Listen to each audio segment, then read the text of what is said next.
When I was younger, and I've always been interested in art, and I was quite into comic books, and I certainly spent a lot of time drawing and copying things out of comic books and graphic novels and illustrating, and I wanted to be a comic strip artist at one point, certainly. And I suppose in some ways I'm doing the similar sort of thing in my job, just on a much larger scale.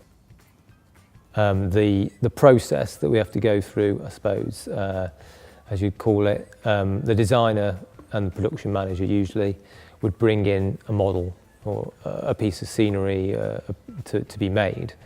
And obviously the design is done on a small scale, and then we have to convert it to the large scale scenery that is put on stage.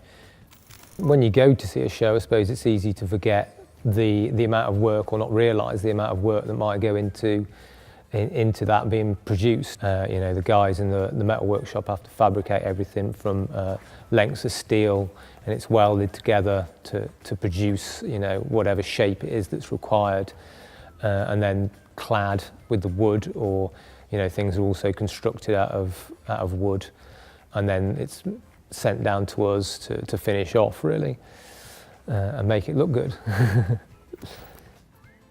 I think the main thing that really interested me in the first place about this role and the job, and still does to this day, is that it's the diversity of work that you do.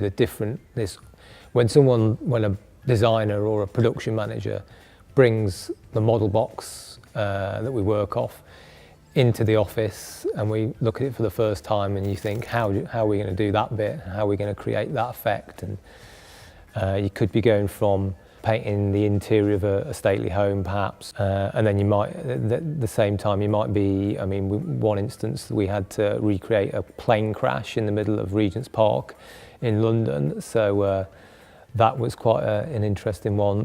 The jet had to be crashed into the park, so we used a real plane. It was brought back to the workshop, cut up into sections, modified, and then it was all taken down to London, put on site, and then dressed in with landscaping and different props, so all the different elements that you might find in a typical plane crash. There's not such a clear entry route into the industry and the profession, but as an employer myself, we want to see someone who's at least got an interest and a desire to be involved in the theatre as a whole. It's not just about, you know, doing the art or painting scenery. It's about the interest in the theatre. But you know, what we look for is hard work, and the entry level, the best thing to do is to go to your theatres and say, do work experience anywhere you can. And you know, it's that thing of, to get ahead of people, you really do have to sort of put yourself out there. And you know, and if someone doesn't reply to you, you send them another email and you badger them until they do, because it does work.